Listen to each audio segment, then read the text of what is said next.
Selamu alaikum wa rahmetullah. Allah shpërblet hoqë, një vllai joni ka Allah shpërblet ka të grupi pyetje. Kur thotë selamu alaikum për hoqët tonë të nderuar, Allah i lut e shpërblet për mundi që po bëni, kam një pyetje. E para, një shalim rreth zakatul fitri dhe rreth këtij hadithi i dërguari Allahut alayhi salatu wassalam ka thënë: agjerimi i Ramazanit qëndron i varur mes qiellit dhe tokës dhe nuk ngrihet tek Allahu deri të japet zakatul fitri. Edhe dyta, një shpjegim më të hollësishëm rreth historikut dhe vlerës së itikafit, se përdo po është e pa ndëgjuar, Allahu i shpërblet. Wa alaikum assalam wa rahmatullahi wa barakatuh. Alhamdulillah, salatu wassalamu ala rasulillah. Të gjitha hadithet që kanë ardhur për vlerën e sadakatul fitrit në përmbledhjen e tyre, shumica dërmuese e dietarëve të sunetit e cilësojnë sadakatul fitrin sunet i nivelit nalt. Disa prej tyre e cilësojnë atë si vajib, si obligativ. Ajo që është e qartë në hadithet e sakta se sadakatul fitri, pejgamberi sallallahu alaihi wasallam ka thënë jepet për dy qëllime. Qëllimi i parë, pastrimi i agjërimit për shkak të gabimeve, se gjatë një muaji me siguri se kemi pas gabime ditëve të agjërimit, dhe gabimet janë fjalët jo duhura, shikimi jo i duhur, dëgjimi jo i duhur, plot vepra ka të cilat janë gjunohe ose janë veprime të cilat e dëmtojnë agjërimin, por nuk e prishin. Për shkak se kur kemi folur për prishjen e agjërimit, kemi përmendur se atë e prish ushqimi, pija dhe kontaktet intime. Por gjunohat e bojnë agjërimin të njëllosur, e bojnë agjërimin me defekte. Kur jepet sadakatul fitri, dhe sadakatul fitri jepet për dy qëllime. Qëllimi i parë, ka thënë pejgamberi sallallahu alaihi wasallam, është pastrimi i gabimeve të agjërimit, dhe qëllimi i dytë është me ushqyer një fukara. Për shkak se sadakatul fitri, për dallim nga zeqati, se zeqati u takon disa kategorive. Sadakatul fitri u takon vetëm një kategorisë, kërkon tjetër hiç. Sadakatul fitrin duhet me ia dhënë veç fukarave. Edhe kush thot se duhet me dhënë dikujt tjetër, rren. Jo sipas sunetit të pejgamberit sallallahu alaihi wasallam.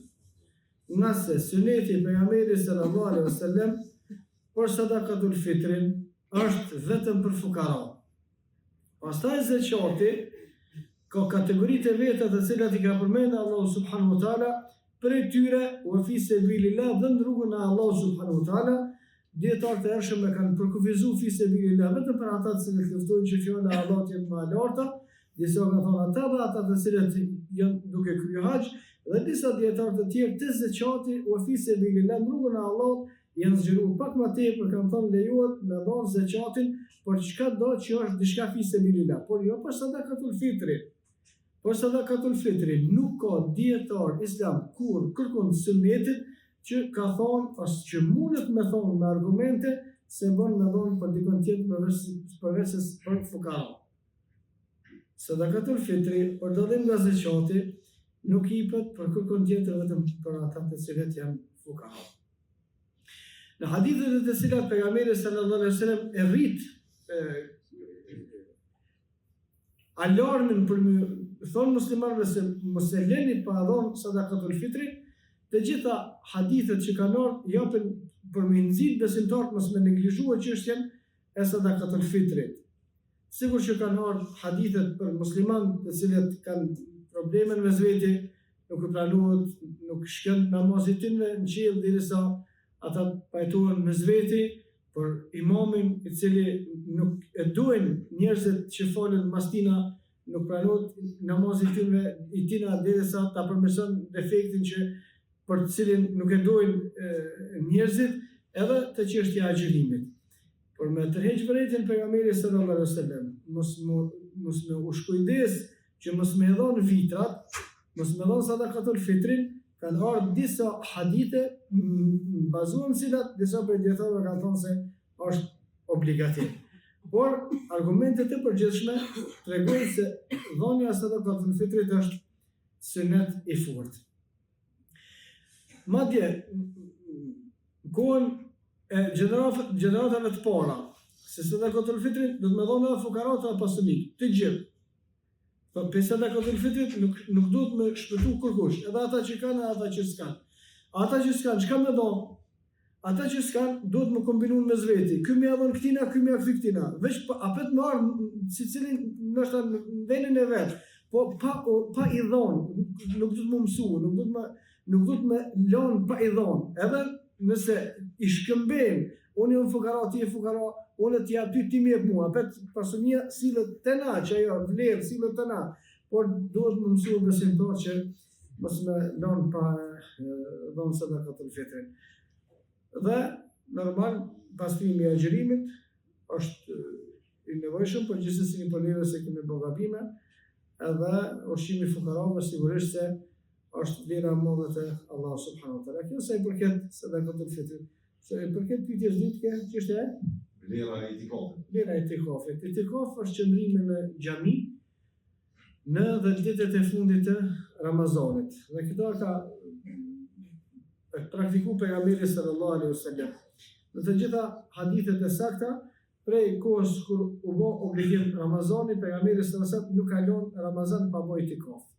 Do të nuk ka një Ramazan që pejgamberi sallallahu alaihi wasallam s'ka bërë itikaf. S'ekziston. Gjithë Ramazanët pejgamberi sallallahu alaihi wasallam ka bërë itikaf. Ka bërë itikaf të ditë e para dhe ditë e mesme dhe ditë e fundit. Pastaj kur është qartësuar më shumë për çështjen e natës së Kadrit, pejgamberi sallallahu alaihi wasallam e ka bërë itikafin veç 10 netët e fundit. Edhe kjo është më saktë, edhe pse bën me bërë itikaf prej fillimit të Ramazanit deri në fund. Me një xhami dhe mos më dalë vetëm për nevoja të domosdoshme. Pejgamberi sallallahu alaihi wasallam në 10 netë e fundit të Ramazanit hinte në itikaf, hinte në xhami. Edhe ka nejt deri në namazin e Bajramit. Arsyeja për shkak deri në natën e Bajramit. Arsyeja pse ka hyrë pejgamberi sallallahu alaihi wasallam është më përkushtuar më tepër çdo 10 netë e fundit. Për shkak se 10 netë e fundit është funi i Ramazanit, është nota e Kadrit, edhe shpërbimet në notën e Kadrit janë më të mëdha. Në hadithin e saktë që vjen në Buhari, prej Aishës radhiyallahu anha, pejgamberi sallallahu alaihi wasallam kur bë 10 ditë ose 10 netët e fundit të Ramazanit u shtrëngu mirë. Do të thonë i ka marrë këtë mosat që çdo 10 ditë veç ibadet kemi me bë. Ose shumicën e kohës çka kemi me bë, çdo 10 ditë është me bë ibadet. Qysh me bë ibadet më mirë se sa me nejt në xhami, s'ka kërkon, se me nejt të shtëpia, jo kemi angazhu me familje, jo kemi angazhu me punë, jo kemi bë diçka se vjen dikush, jo dalin 100 punë, edhe jetë kohë pak për ibadet. Me hi në xhami është për caktim veç me bë ibadet për hir të Allahut subhanahu wa taala. Pastaj vlera kryesore e itikafit është pasimi ose zbatimi i praktik i asaj që ka bërë pejgamberi sallallahu alaihi wasallam. Dhe çështja e dytë është zonja ose gjetja e natës Kadrit, se kushdo që hyn në 10 netë e fundit të Ramazan, gjithsesi e ka zonë natën e Kadrit. Ja se nota e Kadrit nuk është e sigurt që është 27 natë, kjo nuk është e sigurt. Mundet me qenë, por mundet me qenë në 25, mundet me qenë në 23, mundet me qenë në 21. Vetëm ai që e shfrytëzon të 10 netët e fundit, ai e ka gjetë natën e Kadrit. Sigurisht. Dhe kush e gjon natën e Kadrit ose kush lutet në natën e Kadrit, bën namazet e tjera, ka thënë pejgamberi sallallahu alaihi wasallam, "Ghufira lahu ma taqaddama min dhanbi", i falën këtë gjunat që i ka bërë. Shtoja asaj që namazi llogaritet sigurisht me pas bë 1000 muaj leximi, istighfari, pendimi të gjitha, do thonë vlera e itikafit është tepër shumë e madhe. Por kryesorja e përmbledhur është zbatimi e asaj që ka vepruar pejgamberi sallallahu alaihi wasallam, edhe gjetja me siguri natës së Kadrit. Wallahu a'lam. Aqulu qawli hadha wa astaghfirullaha li wa lakum. astaghfiruhu li kulli dhanbin innahu huwal ghafurur